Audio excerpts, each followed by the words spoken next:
감사합니다. 오늘 함께 말씀 보겠습니다. 말씀은 에베소서입니다. 에베소서 6장 1절로 3절까지 말씀 오늘 보도록 하겠습니다. 에베소서 6장 1절로 3절까지 제가 가진 성경은 신약성경 316페이지입니다. 에베소서 6장 1절로 3절까지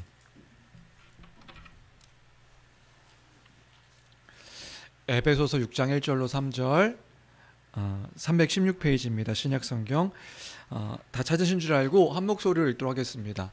함께 읽습니다. 시작. 자녀들아 주 안에서 너희 부모에게 순종하라. 이것이 옳으니라. 내 아버지와 어머니를 공경하라. 이것은 약속이 있는 첫 계명이니 이로써 내가 잘되고 땅에서 장수하리라. 아멘. 아멘. 네, 우리는 5월달을 맞아서 이제 5월달 가정의 달을 맞이하여 에베소서의 말씀을 따라서 그리스도 안에서의 그 가정의 질서에 대한 이야기들을 함께 살펴보고 있습니다. 특별히 두 주에 걸쳐서 이제 말씀을 시작하면서 이 시대의 가치관, 이 시대의 문화에 대한 이야기들을 함께 이제 나눴던 것 같습니다. 그리고 우리는 성경을 통하여서 세상의 문화와 가치관과 다른 그 삶의 어떤 질서, 가치, 하나님의 백성으로서의 삶의 모습들은 어떻게 살아가야 되는 것인가? 때로는 이 세상의 문화와 가치와 다르지만 그 다른 그 가치 속에서 우리는 하나님 나라의 백성으로서의 정체성으로 어떠한 질서 안에 어떠한 사고와 가치로 살아가야 되는 것인가에 대한 이야기를 함께 나눴었습니다. 바울 사도도 그 이야기를 하고 있는 거죠.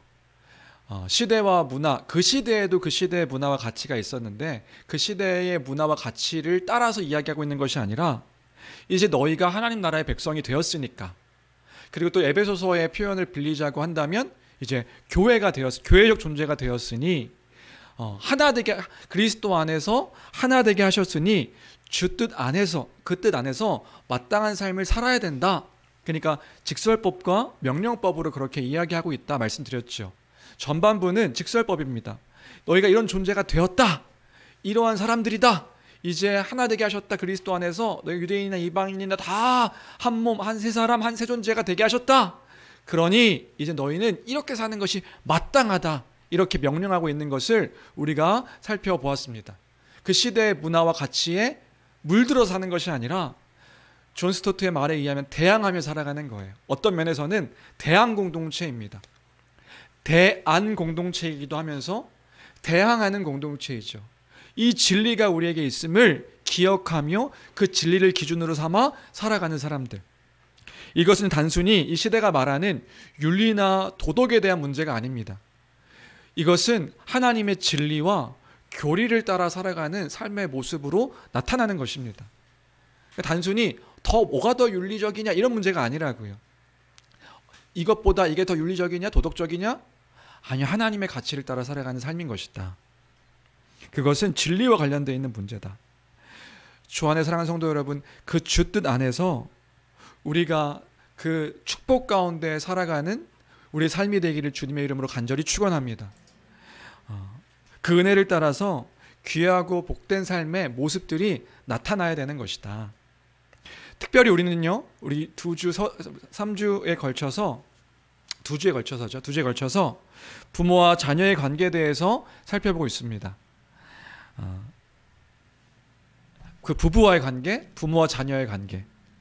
이 시대는요, 부모와 자녀의 관계, 자녀와 부모와의 관계가 깨어져서 아주 심각한 가정의 모습을 보이고 있는 시대에 우리가 살아가고 있죠.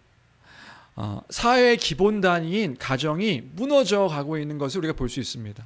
어쩌면 이 가정이라고 하는 것 자체가 이제는 다 상대적이 되어져 버려서 그냥 무너져 있는지도 모르는 것 같은 시대에 우리가 살아가고 있는 것을 볼 수 있어요.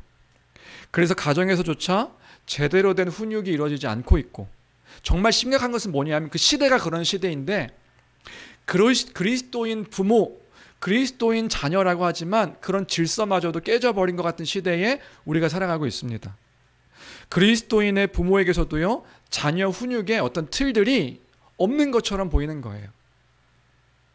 그래서 무너져 있는 것을 보게 됩니다. 그래서 이런 거죠. 자녀들은 부모의 말과 교육을 잘 받으려고 하지 않습니다. 시대 자체가 우리 지난주 지지난주에 그런 얘기했듯이 시대 자체가 신성한 질서, 권위에 대해서 부정적인 생각이 너무 강하다 보니까 어른들의 말 그러면 그냥 그 시대의 문화 속에서요 그냥 무조건적으로 반항하고 비판하는 모습, 무조건적으로 반사적으로 부정적인 생각하는 모습들을 우리가 이제 보게 되는 거예요. 이런 영향으로 인해서 부모가 무슨 말을 하면 다 반대합니다. 무시합니다. 무조건 무시해요. 이런 생각을 많이 하죠. 나는 아는데 부모는 잘 몰라. 나는 잘 알고 있는데 부모는, 나이 많은 부모는 이 뭐 잘 몰라. 그래서 부모의 말을 듣지 않아요. 그런데 그것은요 우리가 생각해야 되는 겁니다. 뭐냐면 그런 모습은요 하나님과 부모에 대한 불순종이요 교만이 포함되어 있는 생각일 수 있다는 것입니다. 또 엄밀한 의미에서 우리가 지난주 말씀을 생각했을 때 그건 불신앙의 모습일 수 있는 것이다. 이런 생각조차 우리가 하지 않을 때가 있는 거죠. 근데 그것은요 불신앙입니다. 그럼 이 가정 가운데서 문제는 자녀들에게만 있는가? 또 그렇진 않죠. 부모들에게도 문제가 있습니다. 어떤 문제가 있어요? 부모들 역시 엄격함과 강압과 통제로 폭군 같은 모습들을 보이려 할 때가 있는 거예요. 이런 태도가 있는 거죠. 자녀를요 마치 자신의 소유처럼 여기는 겁니다. 자신의 욕망, 자신의 생각들을 구현해내는 어떠한 자신의 소유처럼. 그래서 자신의 뜻을 따르지 않을 때는 어떻게 하는 거예요? 폭력과 억압과 뭔가 감정을 폭발하는 대상으로 이 자녀를 삼을 때가 있는 거죠. 왜요? 그 자녀는 내 거란 생각이 있는 거예요. 무엇이 문제일까요? 어떤 것들이 지금 우리에게 문제가 되는 걸까요? 이 모든 것의 근간은 뭐냐 하면 하나님 말씀에 대한 부재, 하나님의 말씀에 대해서 바르게 이해하지 못함이 이것의 큰 문제가 되는 것이다. 또 때로는 우리가요 알고 있음에도 행하지 않음이 또 큰 문제가 될 수도 있다고 생각합니다. 그러니까 어쩌면 우리에게 불신앙의 모습이 너무나도 당연하게 있을 수 있다. 그런 생각을 해야 된다는 거죠. 성경적인 가정의 기본 틀이 무너지다 보니까 이런 모습을 보이는 거예요. 각 가정마다 보이는 부모의 태도들, 자녀의 태도들이 다른 거죠. 각자 자기의 소견에 옳은 대로 자녀를 키우고 각자 자기의 소견에 옳은 대로 그 부모에게 모습을 보이는 그런 모습이 보이는 것이다. 큰 문제라고 할 수 있습니다. 그러니까 우리는요 부모와 자녀 모두 하나님에 대한 바른 이해가 필요하다. 그리고 하나님 안에서 허락하신 그 가정의 질서, 가정의 모습에 대한 이해가 필요하다. 그리고 그 이해 속에서 이것을 기준 삼아, 이것을 기본으로 하나님께서 원하시는 가정을 구현해내는, 또 이뤄내는 우리의 모습이 되어야 된다는 생각을 우리가 해야 될 줄로 믿습니다. 그러니까 우리 기준이 있어야 되는 거예요. 우리 가정 안에서의 그 말씀을 따른 기준이 우리에게 있어야 된다. 우리에게 무엇이 문제입니까? 한번 생각해 보면 모르겠는 거예요. 어떤 것들 기준을 삼아서 살아가야 되는 것인지. 그러니까 그런 것 안에는 그런 마음이 있는 거죠. 주의 말씀이 우리의 기준이 되지 않고 살아가는 모습이 있는 것이다. 하나님께서 원하시는 그 질서를 우리가 잘 알아야 되는구나. 그런 맥락에서 지지난주에는 가정에서의 부부의 모습을 살펴봤었죠. 부부의 모습을 살피면서 지난주에 제가 흥분해가지고 회개하십시오 막 이래. 그런데 반가운 소식은 뭐냐 하면, 그럼에도 반가운 소식은 그 부부의 역할을 따라서 그렇게 말씀을 듣고 노력하시는 성도님들의 이야기를 이제 들었습니다. 그 설교를 잘 듣고 그 부부의 어떤 그 질서들을 노력하고 있다. 뭐 크게 완전히 새 사람이 되었다 그건 아니지만 하나하나 이렇게 노력하고 있다는 이야기를 들었을 때 참 감사하다는 생각을 했습니다. 또 한편으로는 이제 우려했던 그 걱정되는 연락도 하나 왔어요. 아는 지인이 그래서 이제 목사님 설교를 틀어줬습니다. 아내에게. 까불지 마 이렇게. 내가 당신의 머리야 이렇게. 그거 하지 말라고 제가 얘기했던 건데 거긴 이게 또 이렇게 잘라가지고 이게 내가 머리니 가정에서의 머리니까 내 말에 순종해야 되는 거야. 그래서 뒤에 것도 들려줬나? 뒤에 건 아직 안 들려줬습니다. 이렇게. 내가 이번 주 설교 내가 쓰겠다. 이게. 유튜브에 나올 것이다. 이렇게 얘기를 했죠. 가정 안에서의 부부의 모습들을 우리가 잘 질서를 알았다면 그것을 살아내고 구현해내는 실천하는 모습이 우리에게 필요한 것이다. 그렇지 않다면 그거는 불신앙이다. 하나님을 안 믿는다 이런 의미가 아니라 그 말씀을 따라 살아가지 않는 것이기 때문에 그것은 신앙의 모습으로 우리가 생각할 수 없는 것임을 기억해야 됩니다. 아, 그런 말씀 좋은 말씀이 있지. 근데 나는 안 해. 이건 불신앙인 거잖아요. 부부의 관계를 통해서 그리스도와 교회됨의 그 큰 의미들을 잘 이뤄가는, 그래서 가정 안에서 또 상대 배우자가 또 교회 밖에 있는 성도들이 그리스도와 교회의 관계를 알게 되었다는 그 고백들이 우리의 가정 가운데 있게 되어지기를 주님의 이름으로 간절히 축원합니다. 그런 모습을 우리가 보이도록 노력해야 되는 거예요. 당신을 보니 그리스도를 알겠습니다. 당신을 보니 그 교회가 어떤 모습인지 알겠습니다. 당신들을 보니 이 교회가 어떠한 삶인지를 이제 알 것 같습니다. 이런 고백들이 우리 교회 가운데 그것을 소망으로 두고 살아가는 우리가 되어야 한다는 것이지요. 교회가 얼마나 귀한 공동체인가, 얼마나 귀한가. 교회에 있으니까 이 가정도 안전합니다. 이 가정도 너무나도 귀하게 여겨집니다. 이렇게 고백되어지는 교회가 되어야 되죠. 그래야 세상 가운데서 칭찬받는 교회가 되지 않겠어요. 세상 가운데서 야, 저쪽 그 교회 가정이 더 문제가 있어 이렇게 되어지면 이거야말로 이거는 큰일인 거예요. 이건.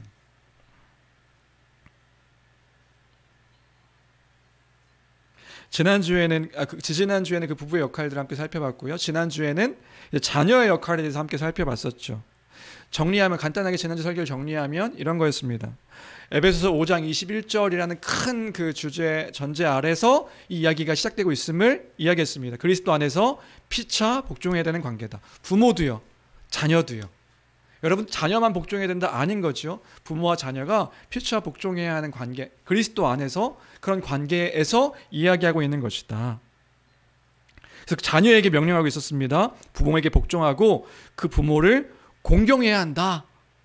예, 자녀는요 부모에게 복종하고 그 부모를 공경해야 하는 것입니다. 지난주 몇 가지 말씀드린 것이 있는 것 같은데요. 정리하면 첫 번째 하나는 이런 거였죠.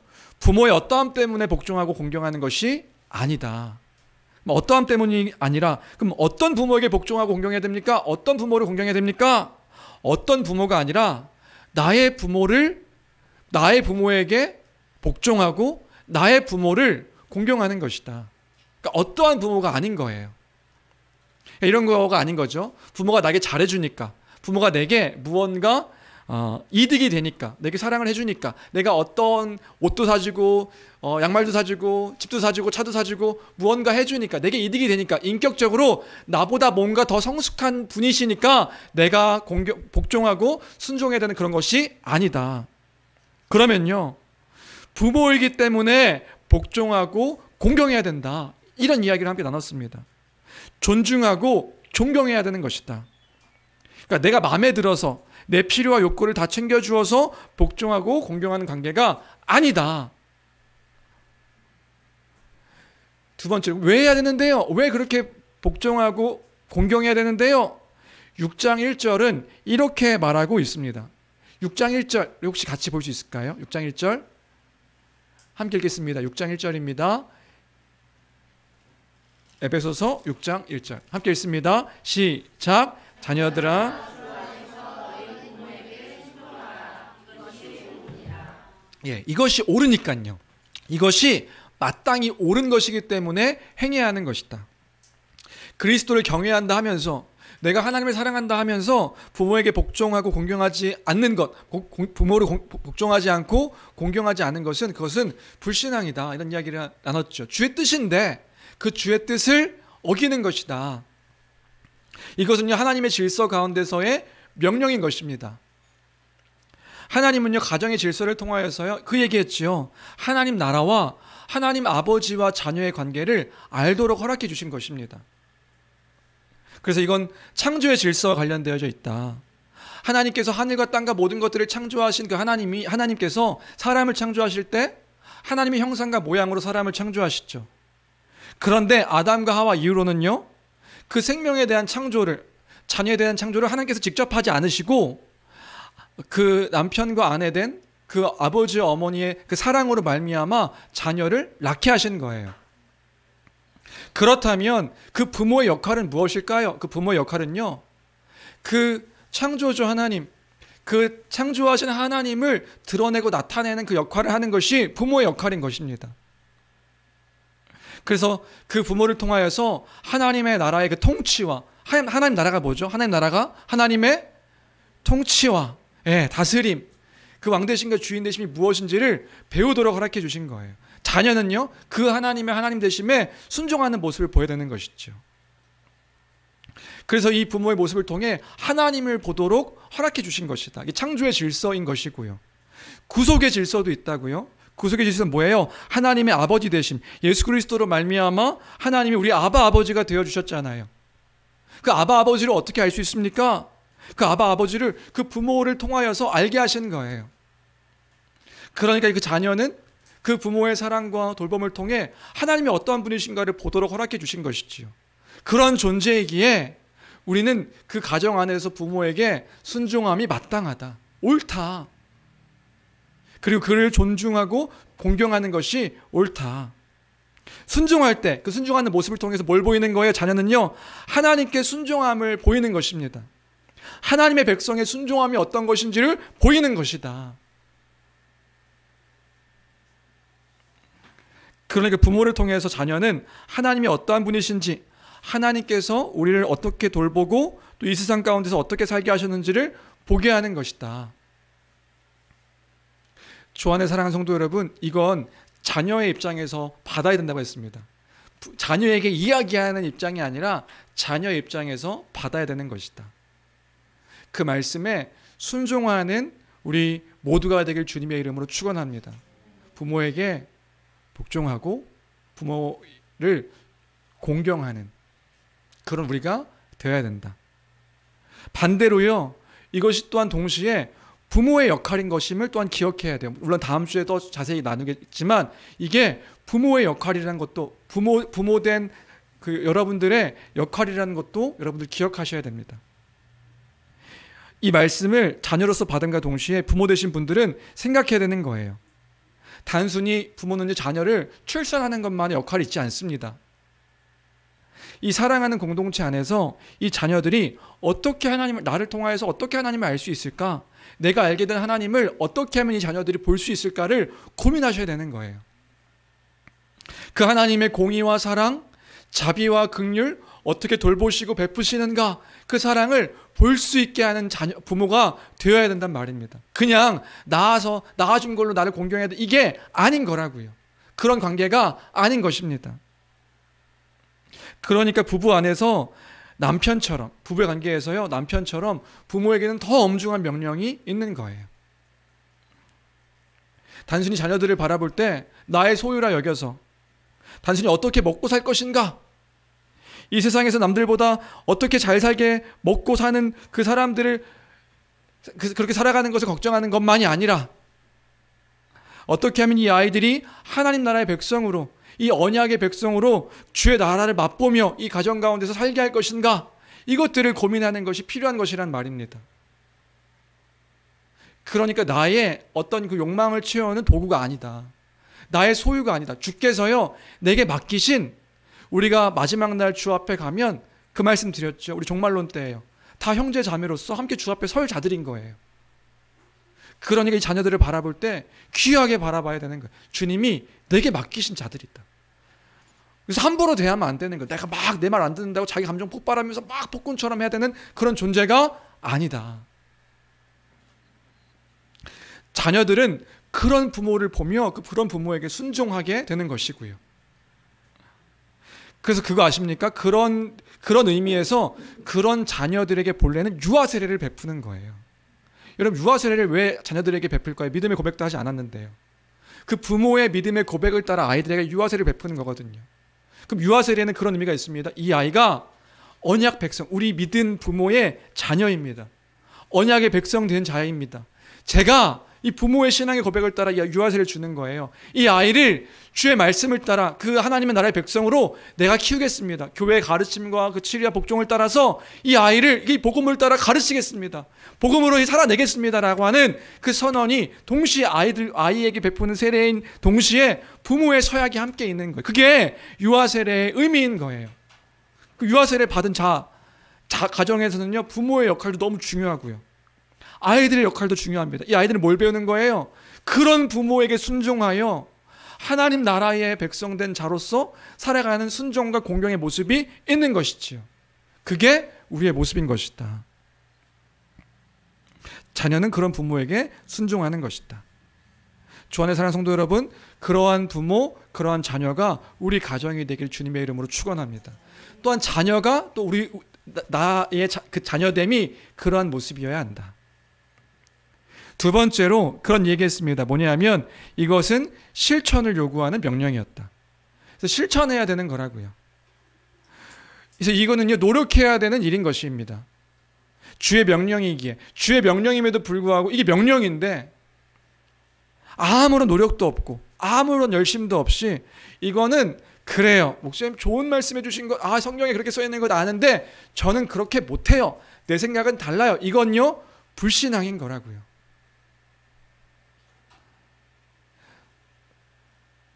이것이 주의 뜻임을 알면 최선을 다하여서 내가 할 수 있는 역량과 범위 안에 노력하는 노력이 필요한 것이지요.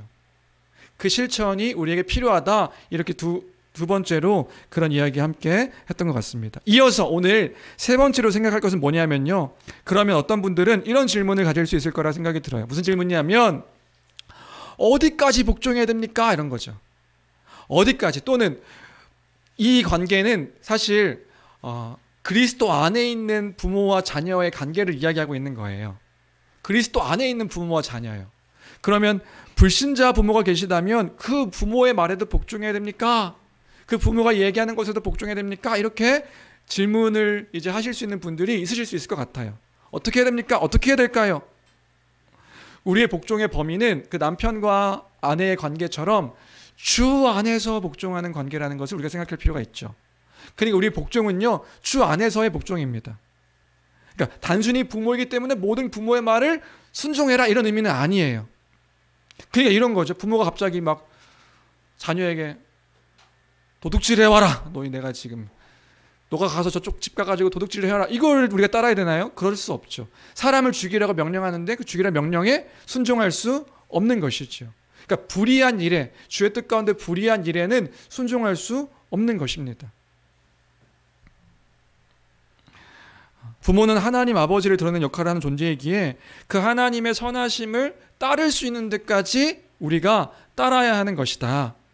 그런데 여기까지만 생각해서 그래, 나는 그 부모의 말을 역시 내가 순종하지 않았던 이유는 부모가 불의한 모습이었기 때문에 이렇게 생각할 수 있지만, 그럼에도 불구하고 우리가 기억해야 될 건 뭐냐면요, 때로는 우리가 부모의 말에 순종하지 못하는 그때에도 우리가 지켜야 하는 모습과 태도가 있다고요. 그 모습과 태도는 뭐냐 하면 그때에도 그 부모를 존중하고 공경하는 그 태도를 놓쳐서는 안 된다.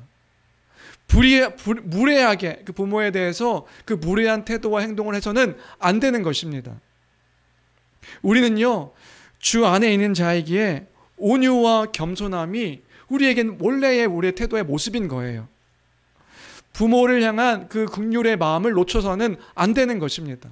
불신자 부모 또는 그 불신자와 같이 여겨지는 교회를 다니고 있지만 어떻게 보면 그 주 안에서 순종하지 못하는 그런 모습들을 바라볼 때 우리는 어떤 마음이냐 하면 그를 무례히 대하고 무시하고 그에 대해서 막 비아냥거리는 그런 태도가 아니라 몰라서 그래, 아무것도 몰라, 저 부모는 아무것도 몰라서 나는 저 말을 따를 수가 없어가 아니라 그 부모를 향하여서 긍휼히 여기고 불쌍히 여기고 그 주 뜻 안에 있기를 바라며 그를 사랑하는 마음이 우리에게 필요한 것이지요. 너무나 마땅히 주의 뜻을 지키지 않는 부모이기 때문에 나는 함부로 대할 수 있어, 그런 명령은 성경에 없습니다. 그건 불신앙일 거예요. 결코 그것은 부모가 아닌 사람에게도 해서는 안 되는 태도잖아요. 부모가 아닌 사람에게도 해서는 안 된 태도를 부모에게 보이면 안 되는 것이겠지요. 각 가정마다 그 시대의 아픔으로 이런 가정들이 있을 수 있죠. 많은 가정들이 그렇습니다. 가정이 깨어지고 문제가 있는 일들이 참 많이 있습니다. 저마다 가정을 바라보며 특별히 부모님을 바라보며 아픔과 슬픔 또는 이제 어떤 어려움과 또 때로는 미움과 그 분노들이 있을 수도 있는데, 그때에도 기억해야 되는 것은 주의 말씀입니다. 그 부모를 공경하고 존중하고 그 주의 마음으로 사랑, 우리 전도할 때 배웠잖아요. 전도, 다른 그 불신자들을 향한 그 사랑은 어떤 사랑인가요? 공궁한 상태에 있는 사람들을 바라볼 때에 그 연민과 긍휼을 여기는 마음으로, 저도 그리스도의 복음을 알아야 살 텐데 그 전도의 대상자도 그렇게 우리가 생각할 줄 안다면, 우리 그 허락하신 그 부모를 바라볼 때에 그 긍휼과 또 연민과 또 그 주를 향한, 주를 알기를 갈망하는 마음으로 그 부모를 바라보는 우리가 되기를 주님의 이름으로 축원합니다. 네, 그렇게 순종해야 된다. 순종하지 못하는 그때에는 존중하고 공경해야 된다. 그 마음을 놓쳐서는 안 된다. 그건 어떻게 보면 우리의 교만일 수 있는 거예요. 그럼 이어서 어디까지 순종해야 되는가? 그럼 이어서 언제까지 복종해야 됩니까? 그럼 언제까지 주 부모의 말에 순종해야 되는 겁니까? 이런 질문이 생길 수 있는 거죠. 평생 그럼 나는 부모가 말하면 부모의 말에 복종해야 됩니까? 이것 또한 성경에서의 복종의 그 질서를 좀 생각하면 좋을 것 같아요. 그게 창세기 2장 24절에서 이렇게 말씀하고 있는데요. 창세기 2장 24절 함께 읽겠습니다. 함께 읽습니다. 시작. 이러므로 남자가 부모를 떠나 그의 아내와 합하여 둘이 한 몸을 이룰지로다. 제가 거기 올리지 못했군요. 우리 주보에 있나요 혹시? 제가 주보에는 넣었군요. 다시 함께 읽겠습니다. 주보에 있네요. 창세기 2장 24절입니다. 함께 읽습니다. 시작. 이러므로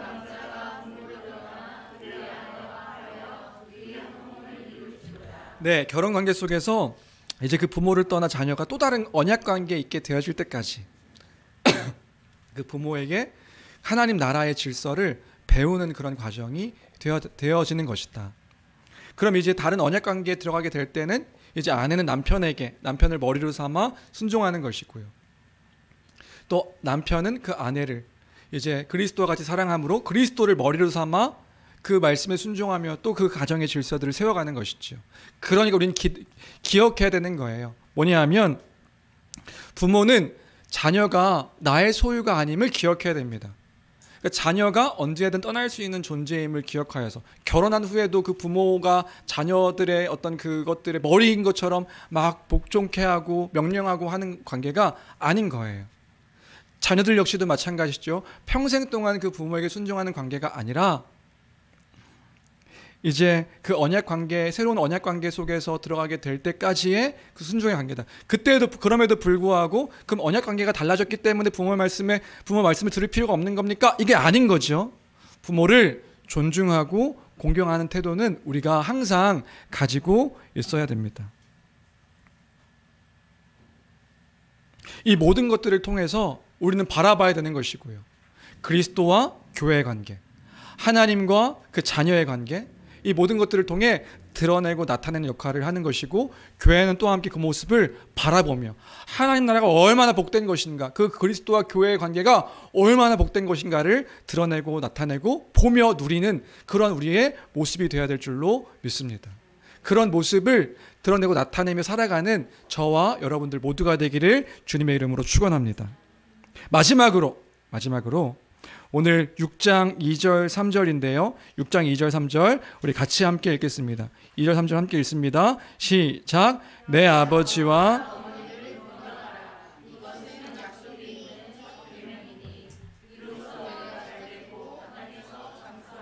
네, 이것은 명령이, 약속이 있는 또한 명령이었습니다. 마지막이라고 하니까 우리 아이들이 갑자기 눈이 번쩍 뜨여졌어요. 마지막이라고 하니까. 근데 마지막이 좀 길 수 있죠. 마지막인데 길어. 마지막으로 살펴보자는 거지, 이게 마지막으로 이게 끝내겠다는 게 아니에요. 마지막으로 살펴볼 건 그 에베소서 6장 2절 3절인데요. 이 약속이 있는 첫 계명이다. 바울서는 지금 10계명을 끌고 들어와서 이 얘기를 해주고 있는 것을 볼 수 있어요. 그러니까 이런 거죠. 바울서가 지금 새로운 이야기를 하고 있는 것이 아니라 마땅히 해야 할 법으로서 늘 기억해야 하는 하나님의 법이라는 사실을 우리에게 알려주고 있는 것이다. 그러니까 새로운 이야기를 하고 있는 게 아니에요. 구약에서 하나님의 나라의 질서를 끌고 들어와서 이건 마땅히 해야 되는 것이다. 이 얘기를 다시 한번 강조하며, 특별히 약속 있는 계명인데 네가 잘되고 땅에서 장수하리라는 약속이 함께 있는 명령이다. 이런 이야기를 해주고 있는 거죠. 이걸 어떻게 이해해야 되는가? 이 의미는 무슨 의미일까요? 이런 거예요. 특별히 이 말씀은 10계명이 주어질 때 광야에 있던 이스라엘 백성들에게 지금 이렇게 명령하고 약속한 것이죠. 그러니까 특별히 신명기 5장 16절은 이렇게 기록되어 있습니다. 신명기 5장 16절, 출애굽기도 있지만 신명기 5장 16절 같이 읽을까요? 함께 읽겠습니다. 시작. 너는 내 하나님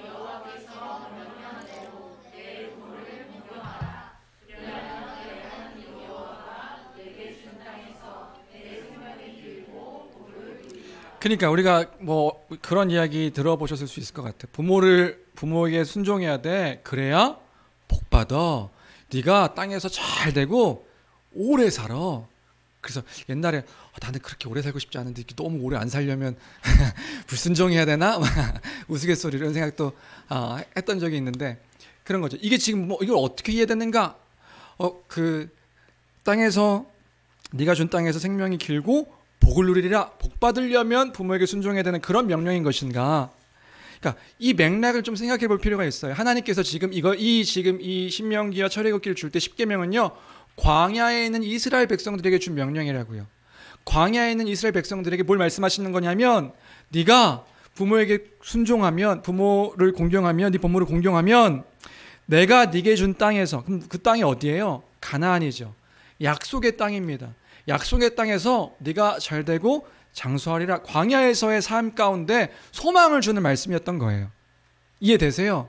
그 광야의 삶은 이제 뭔가 척박하고 그 생명이 오래 유지되는 것들이 이제 복인 삶인 거죠. 광야에서의 삶이니까. 근데 네가 부모에게 순종하면 앞으로 약속되어 하신 그 가나안 땅에 들어가게 될 텐데, 그 가나안 땅, 약속의 땅에 들어가면 네가 그 땅 가운데서 복을 누리며 충만하게 그것들을 누리며 살아가게 될 거야. 이것이 약속으로 주어진 그 이스라엘의 백성들에게 주어진 약속이란 말입니다. 이 약속의 말씀을 끌고 들어와서 지금 바울이 이야기하고 있는 거예요. 누구에게요? 교회에게요.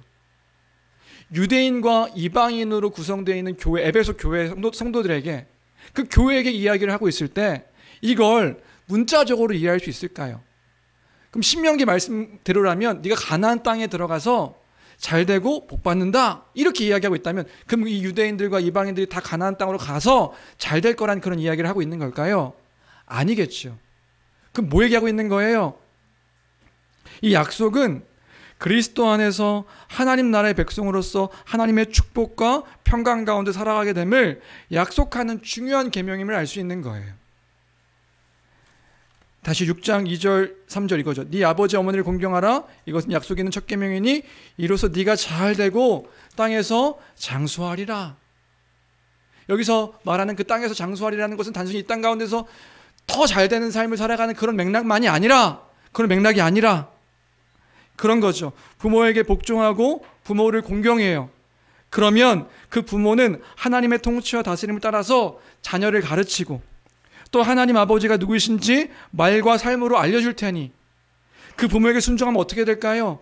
하나님을 배우고 하나님을 돌보심을 맛보고 경험하고 누리게 되는 것이란 말입니다. 하나님 나라의 복을 누리며 그 가운데 있음에 안전한 삶을 살아가게 되는 것이란 말이죠. 하나님 나라의 안식을 누리며 하나님 아버지와 교제하듯이 그 아름다운 교제 속에서 살아가게 허락하심이 가정인 거예요. 무슨 말인지 되세요? 가정 안에서 주의 말씀을 따라 살아갈 때 뭘 누리는 거예요? 하나님을 누리는 거예요. 하나님의 복을 누리는 것이요. 온전한 그 질서 안에서 살아갈 때에 부부의 관계를 통하여서 그리스도와 교회를 알게 되고, 또 그 부모와 자녀의 관계를 통하여서 하나님의 다스리심과 통치하심, 그 아버지가 누구이신지를 알게 될 때에 우리는 무엇을 고백하게 되는 거예요? 하나님이 우리와 함께 하셔서 정말 복된 삶을 살아가고 있구나. 안전한 삶을 살아가고 있구나, 참된 그 평강이 우리 가운데 있구나, 그것들을 알게 되는 것이란 말입니다. 풍성한 그 복을 누리게 허락하신 것이다. 그게요, 가정입니다. 그리고 이 가정은 또 교회를 통하여서 이 교회됨을 보게 하는 것이지요. 그런 약속의 말씀이다. 이 말씀을 따라 가정을 지킬 때에 우리는 그 가정 안에서 또 하나의 평강의 그 나라를, 가정 또 하나의 천국된 삶을 누리도록 허락하신 공동체다. 그것을 맛보게 하신 공동체다. 언제요? 주의 말씀을 따라 우리가 함께 살아갈 때요. 말씀을 정리합니다. 이제 정리하는 거예요. 현대 사회는 그 가정의 붕괴로 인해서 세상의 붕괴로까지 이어지고 있는 그 엄청난 시대에 우리가 살아가고 있는 것 같아요. 하나님께서 허락하신 창조의 질서, 그 구속의 질서가 있는데 이 모든 것들이 깨어짐으로 인해서 그 사회 전반적인 그 인격의 문제, 사회 질서의 문제, 모든 것들이 깨어지고 있죠. 무엇이 문제일까요? 무엇 때문일까요? 교회가 이렇게 많고 그 교회 안에서의 성도들이 이렇게 많이 함께하고 있는데 왜 이것들이 다 무너지고 그 질서와 그 모습들이 무너지고 있는 것일까요? 가장 큰 이유는 우리가, 우리의 기준이, 우리의 생각이, 우리의 삶이 그 말씀을 따라 살아가지 않는 그 모습 때문이지 않을까. 우리 명백하게 주의 뜻이 무엇인지 우리가 알지 못하는, 또는 알지만 그것을 따라 살아가지 않을 뿐만 아니라 기준 삼지 않는 우리의 모습 때문이지 않을까. 주 안에 사는 성도 여러분, 여러분들에게 책임과 역할이 있습니다. 여러분들이 보여야 될 모습들이 있습니다. 주의 뜻입니다. 주의 말씀입니다. 주의 말씀이기 때문에 그리스도 안에서 그렇게 살아가는 것이 마땅하다라고 이야기하고 있는 거예요. 내가 기대하는 것, 내가 생각하는 것과 다른데요, 그럼에도 불구하고 그 안에, 우리가 그 안에 있는 이유와 목적이 있습니다. 주의 뜻을, 그 주의 마음을 드러내야 하는, 그것들을 보여야 하는 우리 역할이 있습니다. 그런 환경이 되면 할게요. 그런 여건이 되면 할게요. 아니요, 그게 아니라고요. 그 환경과 여건이 되면 하는 것이 아니라 그 가운데서 주의 뜻을 드러내며 나타내므로 주님이 어떠한 분이신지를 알게 함이 우리의 기준과 모습이어야 된다. 그 자리 가운데서 주님을 드러냄이 우리의 삶 가운데서 나타나는 우리의 모습이어야 되는 것이란 말입니다. 가정 가운데 그 남편의 역할을 잘 감당하는 우리 남자분들 되시기를 주님을 간절히 축원합니다. 아내분들은 그 가정의 역할 가운데서 그 아내 역할을 잘 감당하는 그 일들을 보이시기를 원합니다. 또 부모님들은 그 부모의 자리에서 자녀들 가운데 자녀들에게 그 하나님이 어떠한 분이신지를 드러내며 나타내는 그 역할을 감당하는 자임을 알아. 내 소유로 그냥 내 뜻대로 살아가게 하는 것이 아니라 그 주의 뜻 가운데 그 주의 말씀을 드러내는 역할이 나의 역할이구나. 자녀가 이런 바람으로 살아가야 되는 거예요. 내가 아버지 어머니를 보니 주님이 어떤 분이신지를 알겠습니다. 자녀들은 순종하십시오. 그 순종을 통하여서 하나님의 백성의 삶이 어떤 것인지를 보여주셔야 되는 겁니다. 그래서 이런 거죠. 자녀들을 바라볼 때 내가 너희들을 보니 그 하나님의 말씀에 순종하는 삶이 어떤 것인지를 내가 알 것 같다.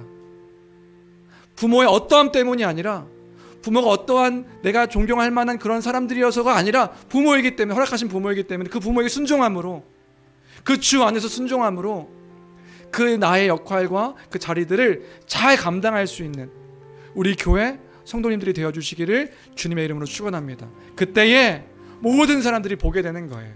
뭘 봐요? 하나님이 얼마나 풍성하게 이것들을 허락해 주셨는지를, 하나님 나라를 얼마나 이게 감격스럽게 누리게 해주셨는지를 교회를 통하여서, 가정을 통하여서 나타내고 드러내는 우리가 되었으면 좋겠습니다. 우리 이 말씀을 기억하며 이 찬양, 우리의 삶이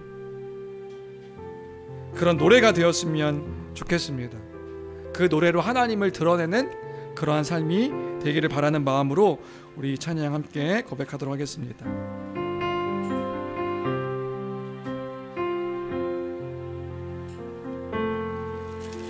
주 부르심 따라 예수 이름 부르며 나의 인생을 드렸네. 사람들이 이해 못하고 결과 어떠하든지 주만 따라가기 원했네. 이제와 돌이켜보니 그저 부끄러울 뿐 모두 주의 은혜라. 벼랑 끝에 선 나를 주의 손이 이끌어 여기까지 인도하셨네. 하나님 사랑 날 떠나지 않고 끝까지 사랑하셨기에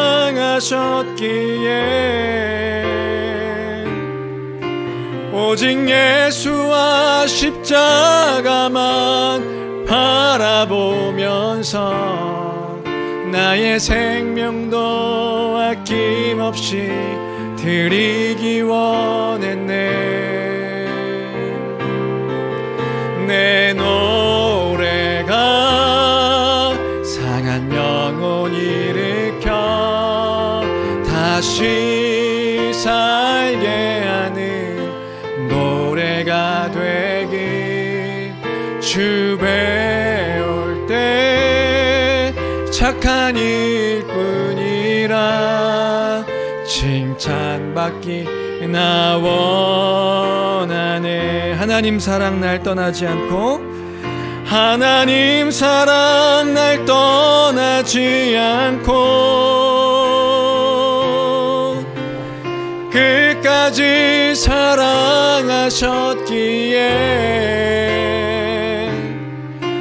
오직 예수와 십자가만 바라보면서 나의 생명도 아낌없이 드리기 원했네.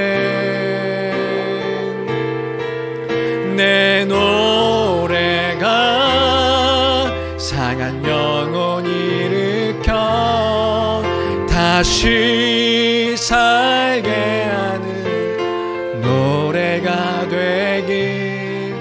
주 배울 때 착한 일뿐이라 칭찬받기 나와. 우리 마지막으로 내 노래가 상한 영혼을 일으켜 내 노래가 상한 영혼 일으켜 다시 살게 하는 노래가 되길. 주 배울 때 착한 일꾼이라 칭찬받기 나 원하네. 우리의 말의 노래뿐만이 아니라 삶이 노래가 되어서 내가 다른 사람들을 살릴 수 있는 그 복된 삶이 무엇인지 전하여 그 곤궁한 영혼들을 살릴 수 있는 그런 내가 되게 해달라고 기도했으면 좋겠습니다. 많은 영혼들에게 가정 가운데서 또 만나는 사람들 가운데서 내 부모와 자녀에게 내 남편과 아내에게 그 복음의 은혜로 인하여 주님 내가 그 삶을 살리는 그 사랑을 전하는 그 복음의 그 귀함을 드러내는 그러한 삶이 되게 해달라고. 나는 힘이 없지만 주님 은혜 허락하여 주셔서 그 은혜에 감격된 자로 살아감으로 말미암아 내 맡겨진 자리에서 그러한 삶을 살아내겠나이다. 그러한 기도의 제목으로 우리가 함께 이 시간 말씀을 생각하면서 기도하도록 하겠습니다. 함께 기도하시겠습니다. 참 좋으신 아버지 감사합니다. 하나님 아버지 우리에게 그 복음을 허락해 주셨는데 하나님 내가 있는 그 자리 가운데서 나의 모든 삶을 통하여 주님을 드러내고 나타내고 선포하는 삶이 되게 하여 주옵소서. 그러지 못했던 삶을 또한 회개합니다. 주님 나를 불쌍히 여기셔서 주님, 내가 믿음이 없어. 아버지 하나님, 내가 나의 마음이 강팍하여 그러한 삶을 살지 못하였다면 하나님 아버지 다시금 결단하며 소망하옵나니 주님, 나의 삶을 통하여서 주의 영광이 선포되어지고 나타내어지는 삶이 되어질 수 있도록 주여 도와 주옵소서. 내가 모르는 사람들에게만 그 복음을 나타내기를 원하는 것이 아니라 내 가까운 그 지체들에게 그 전도의 삶을 살아가는 삶이 되어지기를 소망합니다. 내가 가장 가까운 그 내 지체들에게, 나의 아내에게, 나의 남편에게, 나의 부모에게, 나의 형제에게, 나의 자녀에게, 주님, 내가 이 교회 안에 있는 그 모든 지체들에게 주의 사랑을 전하고 드러내며 나타내는 말과 생각과 행동과 모든 것들을 통하여 주님을 드러내어 사람을 살리는 삶을 살 수 있도록 주여 도와 주옵소서. 하나님, 은혜를 허락하여 주옵소서. 하나님 아버지, 나의 믿음 없음을 도와 주옵소서. 하나님 아버지, 내게 하늘의 그 신령한 은혜와 복을 주여 잊지 아니하도록 은혜 허락하여 주옵소서. 주님, 내가 가장 가까운 사람들을 바라볼 때마다 강팍한 마음으로 미움과 시기와 질투와 분노가 일어나는 것이 아니라 주님, 그 상한 마음으로, 그 사랑의 마음으로 그 주의 사랑을 드러내는 삶이 되어질 수 있도록 나의 욕심을 따라 살아가는 것이 아니라 그 주를 따라 살아가는 삶이 나의 삶이 될 수 있도록 내게 그 사랑을 부어 주시옵소서. 주님, 나를 그저 두지 마옵소서. 나를 그저 두지 마십시오. 하나님 아버지, 주의 은혜가 우리에게 있습니다. 없지 않습니다. 그 풍성하신 그 하나님의 복을 우리에게 허락해 주셨습니다. 잊지 아니하도록 도와주시고 나를 그 자리에 세우셨으니 주님, 나의 뜻과 나의 생각과 나의 의지로, 나의 생각으로 다른 이들을 평가하며 그렇게 바라보는 것이 아니라 그 주의 마음으로, 주님, 내가 있는 자리에서 내게 맡기신 그 역할을 따라 주를 선포하고 드러내며 사람을 살리는 그러한 삶이 우리의 삶이 될 수 있도록 축복하여 주옵소서. 하나님, 쉽지 아니하는 이 시대를 살아가고 있습니다. 너무나도 또 어려움을 고백합니다. 그러나 주님, 그래서 우리가 은혜가 필요하고 성령의 충만한 그 하나님의 사랑이 우리에게 필요합니다. 부어주셔서 그 은혜를 따라, 사랑을 따라 주님을 드러내고 나타내는 인생 될 수 있도록 아버지 축복하여 주옵소서. 모든 것 주께 있음을 믿고 감사드리며 존귀하신 우리 주 예수 그리스도 이름으로 기도합니다. 아멘.